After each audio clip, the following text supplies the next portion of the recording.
Hello, everyone, and welcome back. Today, we are talking to Alex Moreno, who is a screenwriter and executive producer at On the Move Productions, and he handles what's called the Flow Project. Welcome, Alex. Good evening to you and all your listeners. Hello. Hello, and you are located out of South Florida. Before we get started on talking about your screenwriting projects and your films, tell us about the Flow Project. So I'm actually going to do a short, long version. I'm one of those strange people that I have friends in the movie industry, but I'm not in the movie industry. Well, I am now. I'm actually a clinical program manager at the University of Miami. I take care of patients with HIV. Part of that work involves a lot of prevention education, and the rates of infection are worse in South Florida than any other place in the country.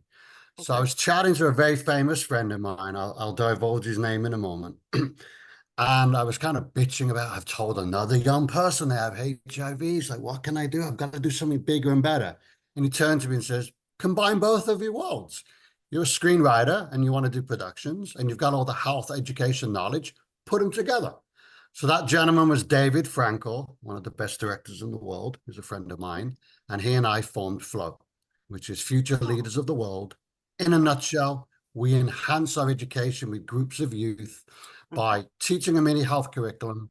Then every student has to come back with like a raw story based on those topics. We then take the kids through a journey of development of a script. They have a youth advisory board on the side that reviewed these scripts and they score them on things like dialogue, production viability, et cetera, et cetera. The top three scripts then go into a face-off where we bring in pro actors and we do a table read of the scripts, and the director of choice chooses the script. We then shoot that project, and we call it a project because we then use bilingual actors because we're in Miami. So we use English and Spanish speaking actors, and we have very authentic films that are English and Spanish. Oh. So it's a cool thing because at the very end of that, in post-production, we then bring in an education advisory board to design lesson guides surrounding the film so that the package is given to a teacher where they can show the film, for instance, Rumors, which is about STIs. It's like, Mean Girls get sent to detention. They're completely clueless. It's a comedy, but it's really short. It's 4.5 minutes long. Teacher shows the video finishes, then the teacher teaches the topic of STIs. So that's what Flow is. What I'm always telling my other writing peers is, don't just think to break in as a writer, it's the Hollywood route. There's so many different ways and different mediums to break into. So I'm using educational films that are very short as one way of, reaching our audience through the visual medium of filmmaking. But then, of course, we have other special projects, which is how you and I had met. And now let's stop for a second. We're going to take a look at an example of what Alex is talking about with his films with the Flow Project. We're now going to take a look at the trailer for Two Similar Strangers.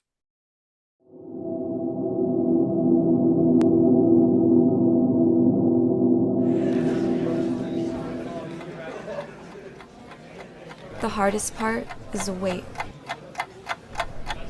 People like me don't get things. It's just one time. One accident. And you think that I have something too?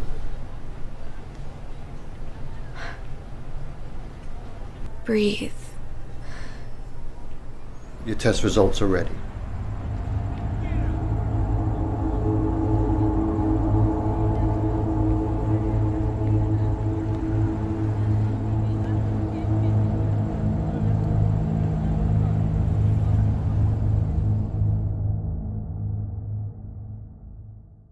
So we just took a look at Two Similar Strangers. So tell us about that, Alex. So I hope you guys enjoyed the trailer. As you can see, it's quick hitting, it's to the point. It follows all the format at beginning, middle, and end. But we kind of called our Flow films a slice of life. It's just taking like a peek into the world for 4 to 6 minutes because, again, we want to connect to young people surrounding these very sensitive health topics. So what we are doing now, which is kind of strange, we've been getting inquiries from around the world we had the Peace Corps contact us, and now we're setting up a project for 2025 in Dubno, Ukraine. Then after that, we got approached from Athens, Greece, and yet we want to do something much more local, but we're just kind of, pardon the pun, going with the flow and expanding to wherever we get the inquiries. I just got back from Canada a few weeks ago. Nice. So you travel to do some of these films. They're not just all in Florida, right? You go all over. So we will be as of now. So we are connected to a 501c agency so that we can apply for grants. So when we get grant money in is when we do the other work. So Okay. I think probably by 2025, 2026, we're probably going to have at least 5 projects, some international, some local. Great, great. And you list them on IMDb. I've seen them on there. So I mean, this is an official, they're film projects. Are you taking them to a wider distribution?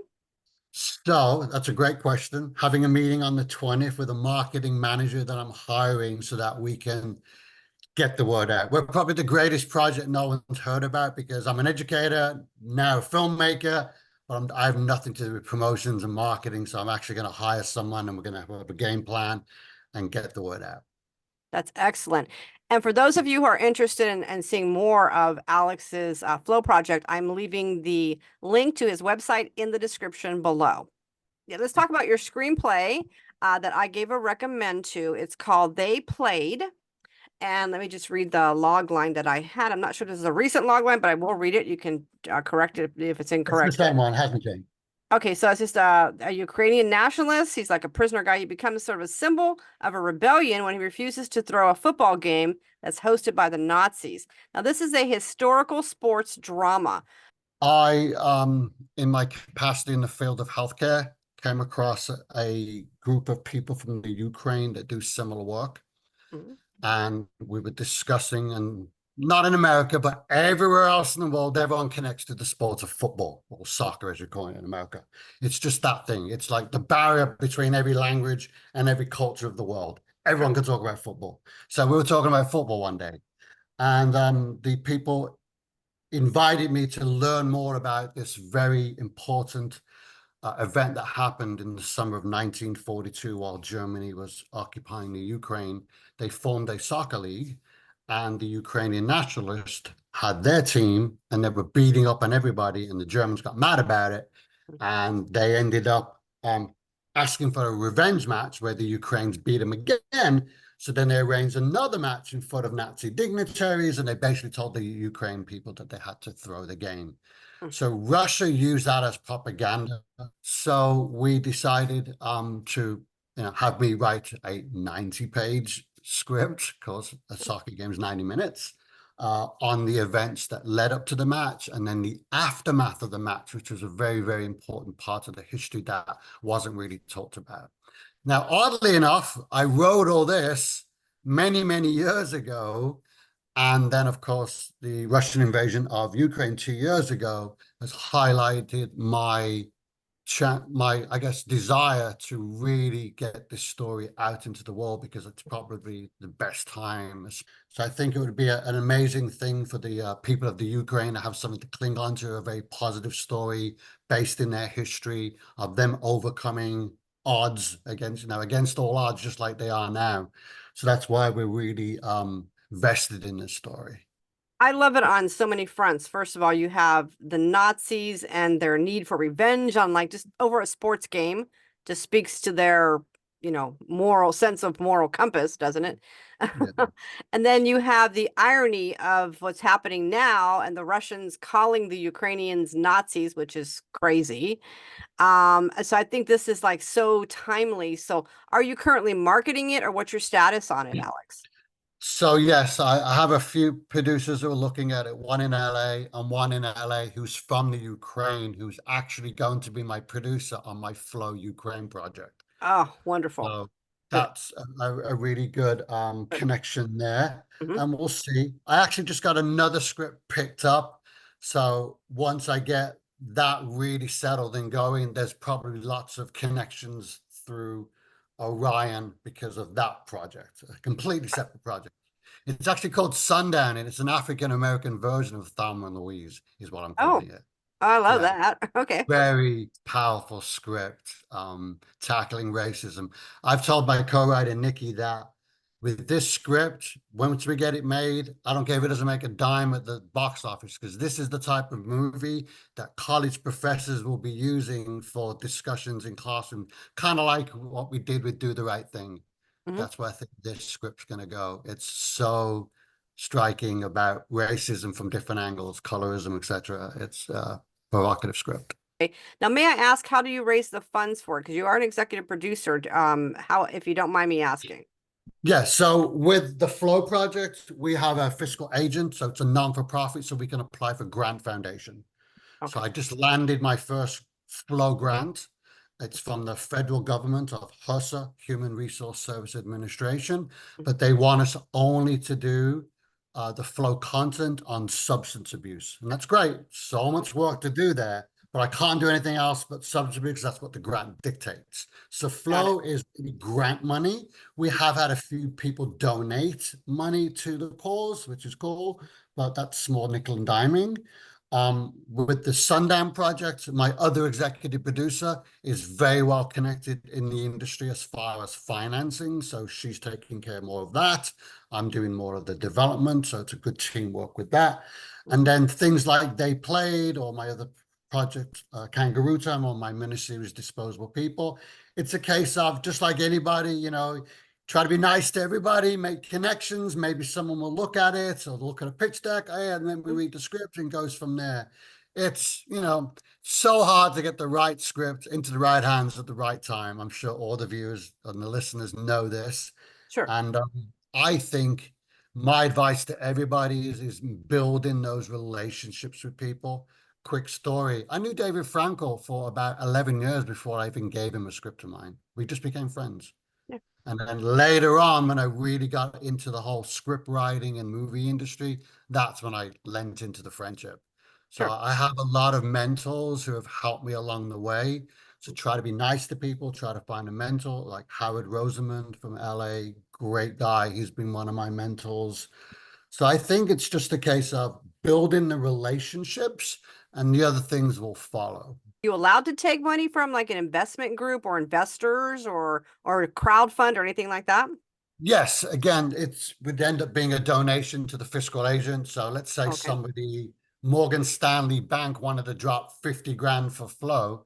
They drop 50 grand, they get a tax deductible receipt. So when they do their 990 at the end of the year, they can claim that as a tax deductible donation. I have people sending me scripts all the time, and I ask them, what is the social aspect of this? Oh, no, it's about a guy that wants to get laid, Trojan Wars. Great movie, not interested in being involved in it. If it's something about, I got a young lady that's overcome sex trafficking and wants to, I don't know, reenact revenge against her, then that's something I may look into. So it has to have a very social impact for me personally, just because we have to pick and choose what we do. And that's really what I'm invested in, is anything that's going to make a change for society and for our youth that we work with. Even though They Played is historical, all the story and components is so relevant to today. Do you accept unsolicited materials, or are you open to that, or what's your where are you at with that? So again, it has to be something that would interest me. I do get, I'm on IMDb and people say, hey, I've got this comedy script, I've got this horror script, and I write back saying, not interested. I'm only dealing with social impact things. You don't want any cross genres. You strictly want the social issue. Gotcha. Yes, yes. Right. That's just because it's a personal thing for me. That's all. Sure. Sure. Yeah. And that's your focus, and I really admire that. So there's a lot of writers out there just getting started, and you have a long history in the business as well as in your other business. What kind of advice would you give them in today's market? Because it's vastly different than it was even a decade ago. Yes, and that's kind of like when I started, was a decade ago. So the first thing is learn the craft. Second thing is don't send any of your work out. Thirdly, once you've reached, you think, a certain level, then get coverage, because the coverage will tell you how close or far away you are as you think you are as a writer, right? Be nice to everybody. I'm always saying that, right? Someone could talk to me tonight and they're a newbie writer. This time next year, the executive producer at Orion dealing with me in Sundown.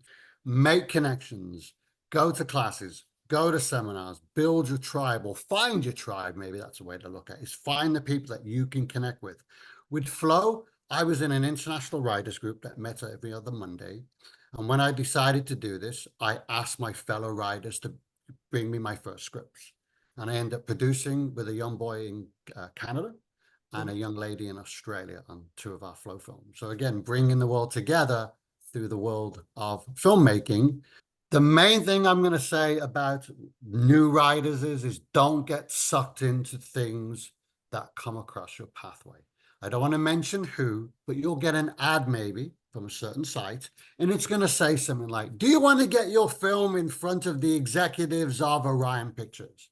And when you scroll down to the person's name, Alexander Moreno has been involved in these films. Then you go to my name and you put me in IMDb. I'm like 7 people removed from an executive assistant at Orion. So be careful about things like that. You know, Sure. it's selling you a product, drop, $100 to have your script read by these people. Well, check out who these people are. And then the other thing I would suggest for a screenwriter that's new, don't enter screenwriting competitions. They go nowhere. It's a waste of your money. And if you think about if you go on like Film Freeway, I think there's got to be like 900,000 screenwriting competitions.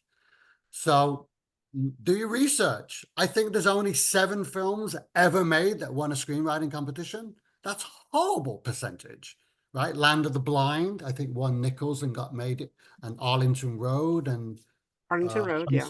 Huntsman and the what's it like? Snow White and the Huntsman. Mm-hmm. I'm struggling to think of any more. The Giant Peach one was one of them. Okay, okay. Yeah. I think that was one. Just yeah, Not probably many. about a dozen. Yeah, about a dozen, I think. Terrible. So save your money, work on your craft, and work on making connections. Okay, so Alex, tell us about the website On the Move Productions, and I did leave a link in the description.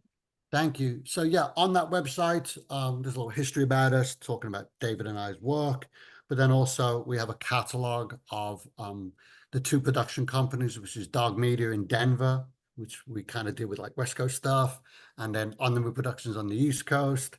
So as an example, if you looked at Disposable People, there's a script up. Well, it's 4 episodes, so all 4 episodes are up there. There's a pitch deck up there. So any industry pro could kind of get a good view as to what the projects are. And we're always open to discussing and talking to producers and directors.